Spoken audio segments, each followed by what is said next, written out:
Sebab ada praktis-praktis yang kita diajar, kita akan by default mendoakan komuniti orang yang beriman kan. Contohnya apa? Bila masa kita doakan orang beriman? Habis solat, okey. Dalam solat pun kita doakan, ihdinas siratal mustaqim, itu doa kan. Maksudnya kita punya ibadah tu dah di design, kita akan by default tanpa sedar pun kita dah mendoakan seluruh komuniti orang-orang Islam. Dia tak ada dalam agama-agama lain kan. Contohnya kita baca doa-doa dalam Quran, doa-doa Nabi ni doa-doa yang untuk orang beriman kan. Doa Nabi Nuh, doa Nabi Ibrahim. Rabbi ij'alni muqimas shalah wa min dzurriyyati rabbana taqabbal wa ghfirli wa liwalidayya wa lil mu'minina yauma yaqumul hisab. So bila kita baca Al-Quran ni, by automatic kita juga mendoakan orang beriman lain. So ni keunikan lah orang beriman ni, mereka ni dibonded dengan ingatan, akidah dan saling mendoakan. Kalau kita doakanlah kawan-kawan yang belum masuk ni, dan juga boleh PM kan, sama ada diorang ni sedar ke tak sedar, mungkin ada yang sedang membantu keluarga ke, tak sure lah kan, ataupun terlupa ke. Tadi ada ni Amirul Irfan, tapi dia tiba-tiba tak ada, tak tahu kenapa. So pada pagi ni kita insyaAllah nak tengok hadis yang 7 dan kita nak recap sikit lah perbincangan yang telah pun antum join kan last week. Macam mana kita nak tengok apa dulu? Sebelum tu nak share sedikit petikan daripada surah, bukan petikan lah, tafsir daripada surah Ad-Duha.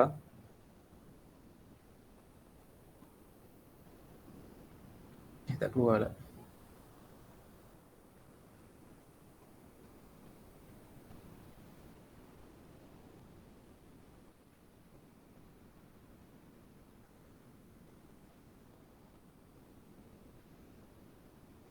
Okay, nampak Jadi kita akan sama-sama tengok tentang surah Ad-Duha lah secara ringkas saja pagi ni, tak baca pun. Itu dalam peristiwa dalam sejarah Nabi SAW menerima wahyu daripada Allah SWT, ada beberapa period, beberapa tempoh masa yang dikatakanlah, tapi dia tak jelas bila dan berapa lama kan. Sebab ada dalil yang banyak dan dalil itu dipelbagai. Tetapi secara kesimpulannya ada waktu-waktu yang wahyu tu terputus. Maksudnya dia ada tempoh masa yang lama blank, tak turun wahyu. Bila turun wahyu, sebenarnya wahyu ni dia membebankan kan Nabi SAW. Betul tak? Sebab bila turun wahyu dia adalah arahan. Nabi kena buat pressure, sampaikan. Somehow, bila wahyu terputus, bukan itu yang Nabi rasa. Contoh kita kan, lecturer bagi homework. Kit bagi homework, kita rasa pressure juga kan. Cuma satu period lama tu, lecturer tak bagi homework. Kita rasa apa? Wah, best lah. Kita pun tak nak remind lah miss ke kan. Biarlah tak nak bagi homework. Kita takkan remind sebab kita lebih suka dalam keadaan tidak ada homework. Naturally macam tu lah. Tapi mungkin ada orang yang berbeza kan. Dia macam, rindunya nak buat homework. Tak tahu lah kalau adik ke Aiman macam tu kan. Cuma secara umumnya orang yang bekerja ni dia suka kalau keadaan dia tak diberi kerja lah. Sebab diberi kerja ni benda yang memenatkan. Kat office kalau bos lupa nak bagi instruction, biarlah kita lupakan je bos tu, biar dia tak ingat kita. So bila wahyu terputus, sepatutnya kita fikir mesti Nabi gembira kan. Sebab Nabi tak payah, tak ada arahan baru yang kena buat. Tetapi little did we know, bila wahyu terputus rupanya Nabi sedih. Subhanallah. Maknanya Nabi ni dia menerima Al-Quran bukan sebagai arahan, tetapi sebagai dia rasa syok dengan wahyu tu. Menghiburkan, rasa tenang, rasa connected dengan Allah SWT. Maknanya bila wahyu tak turun, dia makin rimas. Lama tak baca Quran, makin rimas patutnya. Sebab bila kita diberikan peluang oleh Allah SWT membaca Al-Quran, sebenarnya itu adalah gerakan yang Allah Ta'ala hidupkan hati kita, menarik kita untuk membacakan kalam dia yang mulia. Kan? Bila Nabi, nak cerita, berlakunya peristiwa wahyu terputus, Nabi dalam keadaan gundah gelana, risau, rasa macam dibiarkan, rasa Allah Ta'ala telah meninggalkan dia, dan on top of that, musuh-musuh ni dalam keadaan Quraisy telah pun melancarkan serangan-serangan ideologi kan, serangan-serangan psikologi mengatakan kepada Nabi bahawa Tuhan engkau telah membiarkan engkau. Itu perasaan sangatlah berat bagi seorang Nabi SAW. Masya Allah. Kita ada tak benda macam tu kan? Kalau tak dapat dengar pengisian, rasa macam lama, kering, rasa macam mendahgakan sentuhan-sentuhan Al-Quran. Tapi itu yang dirasakan Nabi SAW. Tak tahu apa hikmahnya Allah Ta'ala mewujudkan fatrah tu pasal terputusnya wahyu. Tak tahu kenapa kan. Tetapi antara hikmah yang kita boleh fikirkan lah supaya kita sama-sama melihat bagaimana respon Nabi tu. Iaitu kalau wahyu tak pernah putus, let's say kan, tak pernah putus wahyu turun berturutan, tak ada period terputus wahyu, kita pun tak dapat nak ambil pelajaran macam mana respon Nabi ketika wahyu terputus.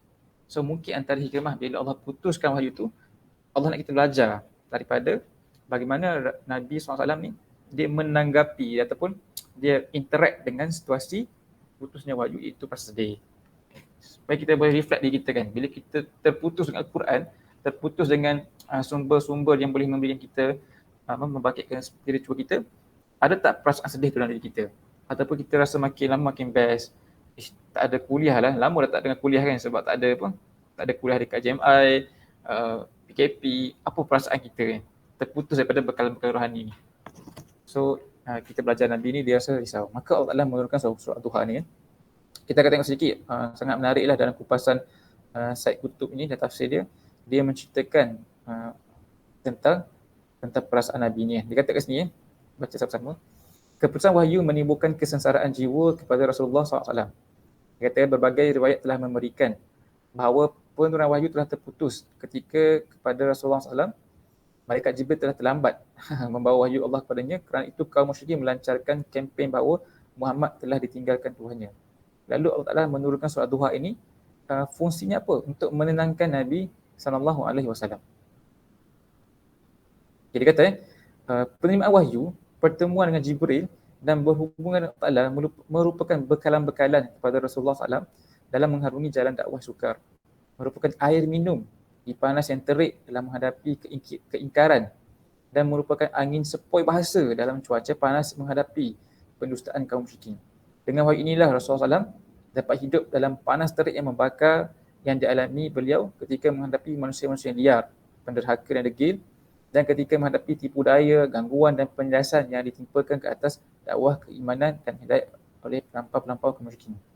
Apabila wahyu terputus ketika, maka putuslah bekalannya, keringlah mata airnya dan sepilah hatinya dari kekasih, dan tinggallah beliau seorang diri di tengah panas terik tanpa bekalan. Dan ini menjadikan Rasulullah SAW begitu sengsara menanggung dari segala sudut. Ketika itulah turunnya surah ini membawa kasih mesra, rahmat, pendampingan, kerelaan, ketetapan dan keyakinan, di mana Allah Ta'ala memulakan ayat pertama dia kan daripada surah ini ialah ayat pertama, iaitu mesej pertama apa? Ma wadda'aka rabbuka wa ma qalaka. Lepas dia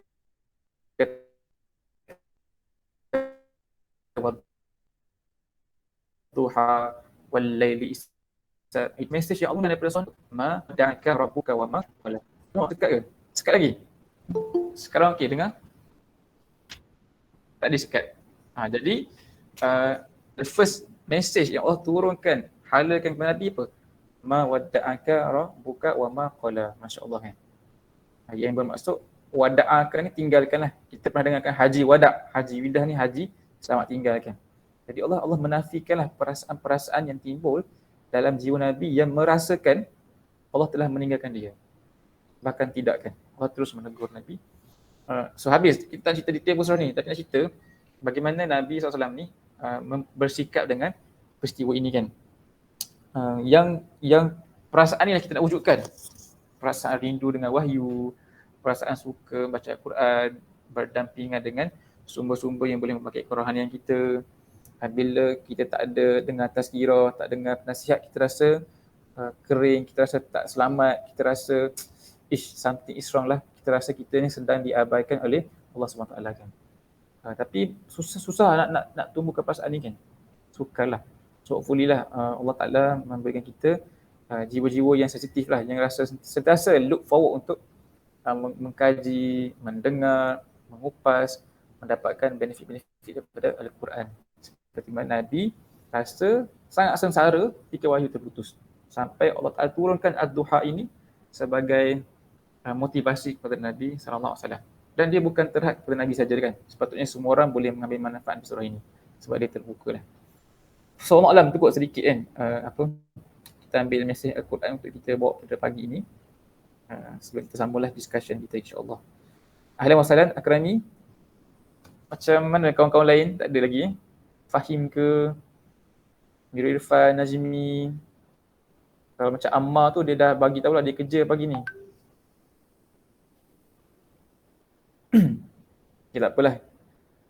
Sebelum kita nak discuss tentang hadis yang ketujuh ni, just nak ajak nak tanya lah ataupun nak recap kan. Nak discussion dengan semua orang. Sebab semua orang kat sini dengar kan sesi yang last week. Boleh tak share sikit? Tadi Aiman dah share lah dia punya message yang pandangan dapat daripada sesi last week. So, ada siapa nak share? Apa yang dia dapat?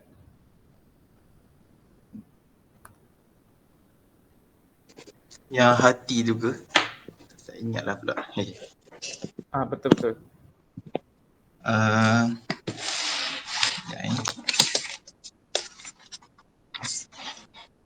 Macam mana?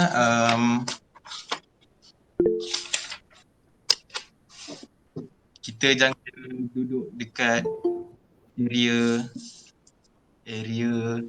sempadan apa, tak ingat apa nama dia. Yang cerita pasal kambing tu. Okay, itu hold dulu Akrami. Ya.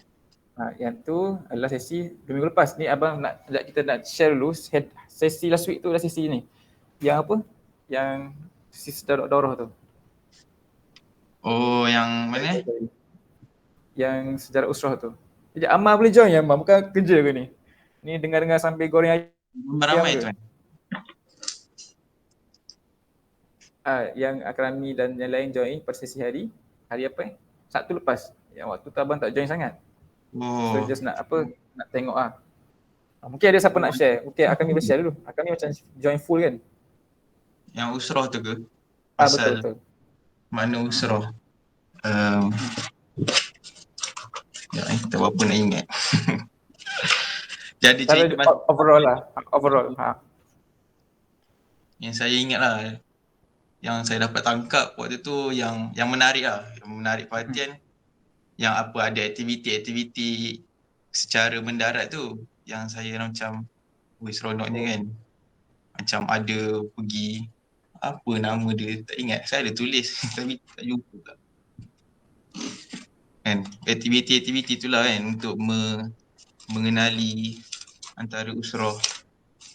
Itulah di antaranya. Okay, boleh. Sebab setiap orang dia akan ambil poin beza-beza kan untuk dia punya take home tu. Okay, kami nampak yang tu. Okay. Tadi Aiman dia nampak usrah tu sebagai tempat nak nurture orang. Tu Aiman kan? Untuk memperbaiki komuniti. Okay, siapa lagi nak share? Sebenarnya apa mesej besar daripada topik tu? Ada adik ke? Okay, silakan kami. Marati amal. Okay. Yang saya sempat salin ada pasal individu Muslim, Baitul Muslim, Mujtama', Kerajaan Negara Islam, Empire Islam dengan Ustaziatul Alam. Okay. Kalau kami sebut macam tu, itu dekat mana usrah lah? Sebab dia macam tak nampak berkaitan benda tu dengan usrah. Untuk macam mana menguatkan masyarakat untuk mencapai Ustaziatul Alam tu, kena, maksudnya usrah ni dia membantu untuk kita mencapai Ustaziatul Alam tu. So dia kena daripada individu Muslim. So dia ibarat macam kita membina daripada benda kecil. Contohnya macam batu bata tu kita susun, so kita boleh mencapai Ustaziatul Alam tu lah. Betul. Bagus point tu. Okay. Siapa lagi nak share yang input dia dapat? Aku sakit perut sekarang macam mana Okay, share dulu.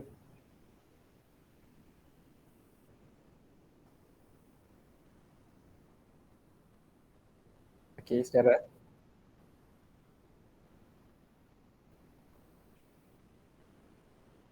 Okey. Okey.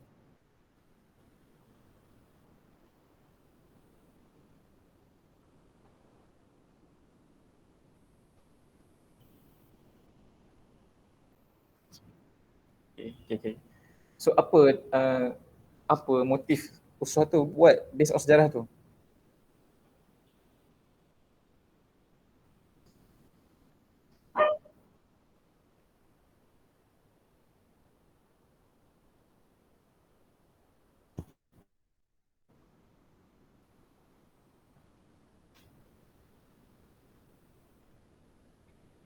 Boleh, boleh. Okay, yang lain ada? Ammar ke, kalau Ammar boleh cakap lah. Tapi Ammar tengah kerja, apa tak apa. Adik pun ada, nak share apa? Ada ke adik tu? Yang saya dapat macam dengan usrah ni dia penting untuk apa macam improve diri kita, tarbiyah diri kita untuk ke arah yang lebih baik lah.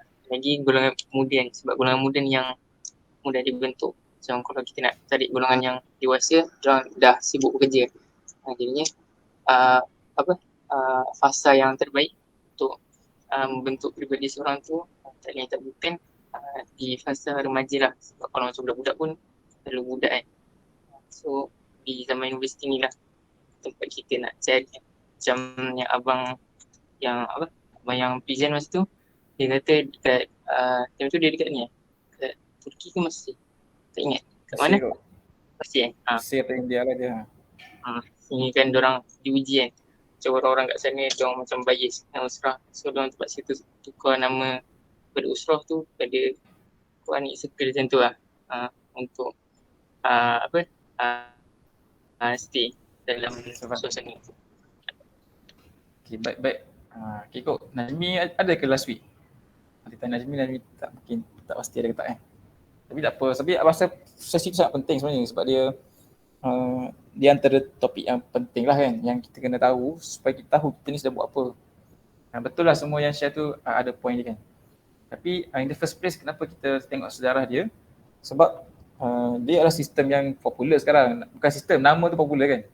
Nama usrah tu lah. Di Malaysia popular kan, adanya usrah Norani, usrah dekat radio, TV. In fact ada air je nama dia usrah. Kalau siapa Google nanti ada kan, air usrah. Macam lah. So bila nama dia jadi macam tu, setiap orang dengar perkataan usrah, ada orang akan mempunyai gambaran yang berbeza-beza.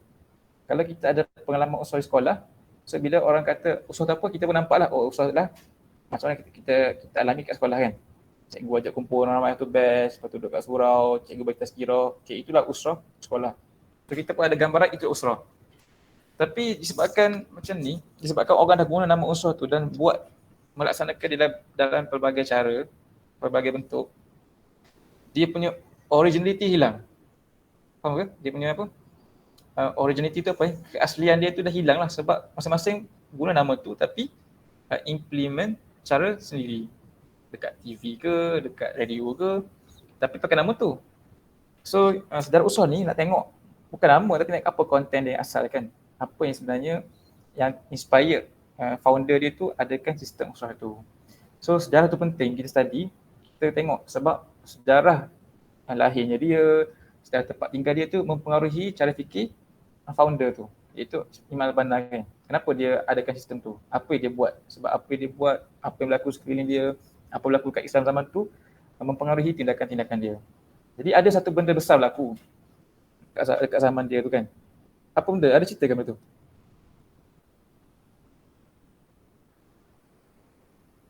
Ada tak? Apa benda paling besar berlaku zaman tu? Yang inspired dia tu? Kita tak ada cerita, sebab tak tahu dia cerita apa. Pasti, tak pasti. Ada pasti. Okay lah, tak apa. Abang cerita kan. Kita tengok timeline lah, timeline apa Islam ni kan. Sebenarnya Al-Banna tu dilahir 1906 kan. Dia wujudkan apa dia punya movement tu 1928 lah kalau perasan. Tapi usrah tu datang kemudian. Dia datang 1932 ikut sistem tu. Sebab inilah tempoh. Dekat sini ada peristiwa besar berlaku kan. Itu 1924 tu. Kejatuhan khalifah, betul. Tapi ini dia punya climax je. Dia punya bibit tu dah berlaku lama dah. Sebelum lagi kan. Lama, in fact sebelum lahir lagi. Sebelum jatuh khalifah, umat dah jatuh dulu lah kan. Khalifah ni kira last jatuh lah. Umat tu dah jatuh dah hilang dah pegangan pada Islam kan. Sedikit apa pegangan dan ikatan Islam tu terungkai sedikit sampai climax dia jatuhnya khalifah. Tapi bila jatuh khalifah, umat Islam tidak cukup reaktif. Tak cukup reaktif ni maksud apa Maksudnya apa Tak ada action. Bukan tak ada tapi dia tak cukup kuat lah. Sedangkan kita ramai dan majoriti kan, Muslim ramai lah. Tidak seperti action para sahabat. Bila Nabi wafat, bersegera melantik siapa nak ganti Nabi. Belum sempat lagi jenazah baginda SAW dikebumikan, mereka dah bincang dah. Sebab mereka tahu pemimpin di kepala daripada agama kan. Kalau tak ada pemimpin macam mana nak manage agama, orang akan bergaduh sebagainya. Tapi bila jatuh khalifah ni, orang Islam macam tak fikir pun, tak rasa pun, dah rasa relax dan tidak ada masa kepentingan tu lah. Kerana kemungkinan kefahaman tentang khalifah tu dah hilang dah. Kepentingan tentang sistem kekuasaan bintang Islam dah hilang kan. Dan sedang struggle dengan masalah masing-masing ataupun sedang dilalikan lah dengan hiburan ke, asalkan ada makanan dan sebagainya. So dia nampak macam something is wrong lah. Sebab tu dia buat kerja dia tu kan. 4 tahun kemudian dia tubuhkan dia punya gerakan tu. Dan after dia try ni barulah dia tubuhkan dia perkenalkan sistem usrah tu. Untuk menarik orang-orang, memberi kefahaman pada orang tu supaya kita kembali bekerja ke arah ni. Ke arah membalikan kekuasaan kepada Islam kan. Sebab tu dia ada motif yang besar lah. Bukan memperbaikkan orang semata-mata. Lepas orang tu baik, ke mana? Mesti lepas tu dia kena bekerja. Menjatuhkan kezaliman, menjatuhkan taghut, membebaskan kezaliman. Supaya semua orang yang join usaha tu dia ada hal tu juga ke arah tu kan. Kita nak kembalikan kekuasaan pada Islam. Barulah settle masalah kat dunia ni. Jadi itu sedikit, boleh ceritalah kan. Asalnya tujuan kenapa dia ada ke usrah tu.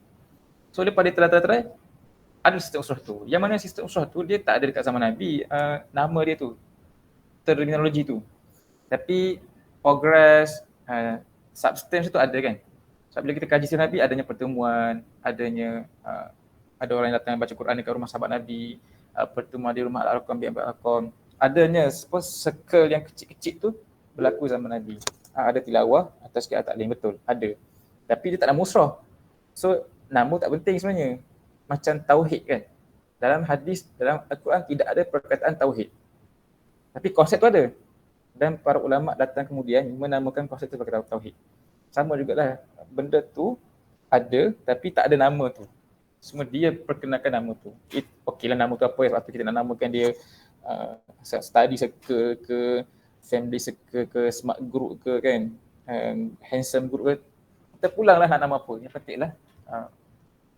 pentinglah kita adakan sistem tu, tempat untuk nak menghimpunkan peribadi-peribadi Muslim, betul seperti yang Aiman sebut tu, dan membina mentadbir mereka macam adik sebut kan, supaya mereka boleh bekerja untuk Islam seperti yang Imran sebutkan. Dan apa yang akan disebut tu betul juga, sebab bila disebut ada marati amal tu, Al-Banna tu dia letak roadmap dulu.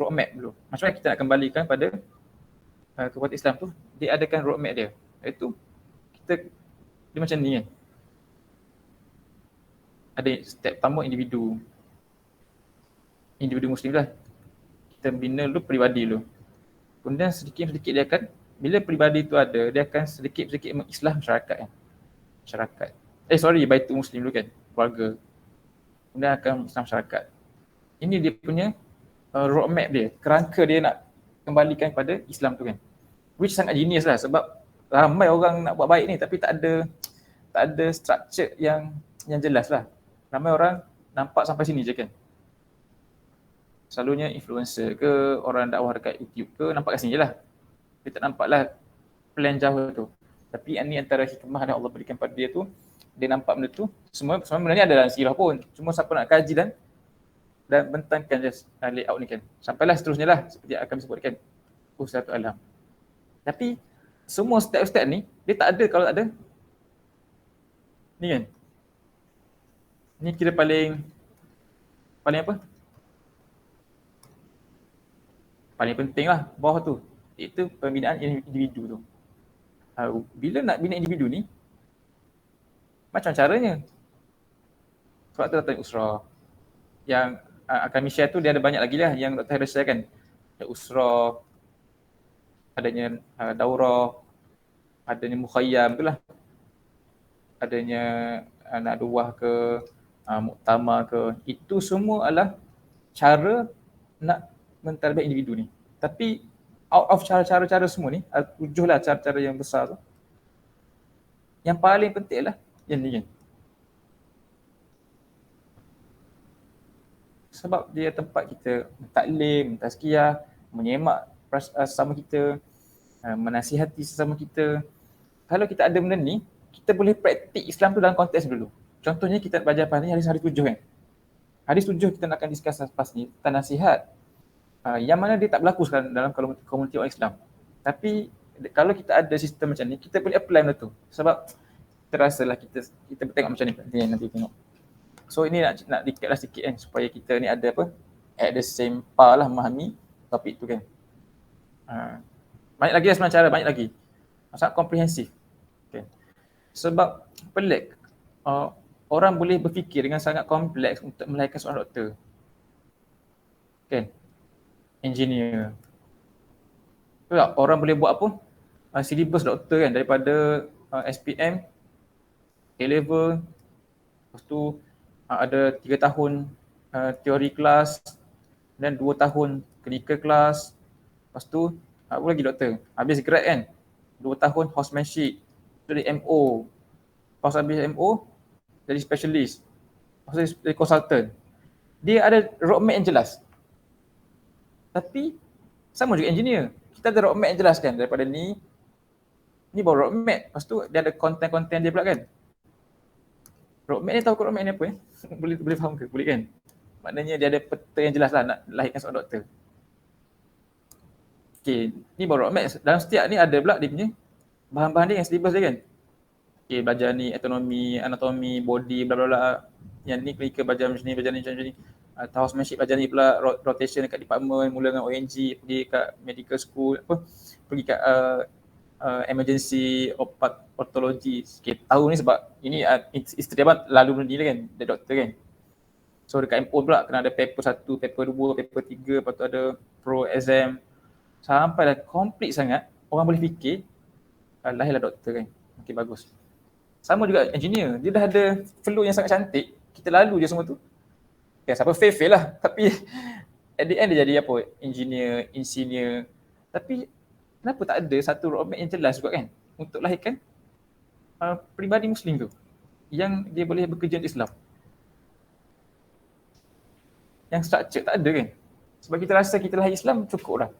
Sebab tu Al-Banna dia keluarkan benda tu. Kan? Dalam konteks individu Muslim sahaja, okay, kita baru tengok individu Muslim kan, first step tadi. Ada apa cara kan? Satu cara kan. Cara dia apa? Tadilah usrah ke, nadwah ke. Setiap cara-cara ni dia ada pendekatan beza-beza. Muktamar ke, pergi camping ke, cara. Lepas tu dia objektif. Kan? Yang ni dia panggil, objektif ni dia panggil 10 sifat-sifat yang kita nak ada pada setiap orang tu. Yang ni tak discuss lagi. Tak tahu ada sentuh tak ada tu. Sentuh ke? Nanti boleh carikan 10 sifat tu. 10 muasafat. Dia ni matinul khuluq. 1, 2, 3, 4, 5, 6, 7, 8, 9, 10. Lepas tu dia ada pula pengukuran dia. Sangat komprehensif lah dia punya cara nak bentuk individu Muslim tu. Sangat structured. Cuma bila orang buat usrah, orang tak pakai dah benda ni. Kan, orang ambil nama je usrah tu. Ambil nama usrah, kena buatlah cara sendiri kan. Sekolah ke tazkirah. Orang tak tengok keseluruhan idea dia ni, tapi orang hanya ambil nama dan implement sendiri. Jadilah pelbagai bentuk usrah kan. Ada orang ada pengalaman buruk usrah kan. Sebab ada kawan-kawan tu dia join usrah kat JTM. Usrah JTM lah.